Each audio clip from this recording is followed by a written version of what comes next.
খুব শীঘ্রই আসছে অতি রোমান্টিক নাটক যতনে দেখেছি তোমায়। নাটকটিতে মূল চরিত্রে অভিনয় করেছেন সাদিয়া জাহান প্রভা, হোসাইন নীরব, আজম খান আরও অনেকে। অভিনেতা সাদিয়া জাহান প্রভা নাটক জগতের একজন আলোচিত নাম, কিন্তু তার অভিনয় নিখুঁত, সেজন্যই দর্শকের হৃদয় এখনও গেঁথে আছেন। দীর্ঘ এক বিরতির পরে আবারও ফিরছেন ছোট পর্দায় নাটক জগতে।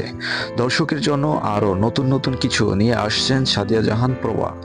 যতনে দেখেছি তোমায় নাটকটি পরিচালনা করেছেন অমিতাভ রানা, সুব্রত মিত্র। সাদিয়া জাহান প্রভা, হোসাইন নীরব জুটিতে আসছে দর্শকের জন্য নতুন কিছু, যা দেখবে দর্শক এবং আলোচনা করবেও দর্শক। নাটকের মূল গল্পে থাকবে প্রেম, ভালোবাসা, আবেগ, ইমোশন, রোমান্টিকতা সবকিছুই বিদ্যমান, যা দর্শক দেখে মনোমুগ্ধকর হবেন। নাটকের প্রযোজক জানিয়েছেন নাটকটি খুব শীঘ্রই আসছে, তবে কবে আসছে তা এখনো নির্ধারিত তারিখ ফিক্সড হয়নি। তবে আমাদের চ্যানেলের কমিউনিটি পোস্টে জানিয়ে দেওয়া হবে নাটকটি কবে আসছে।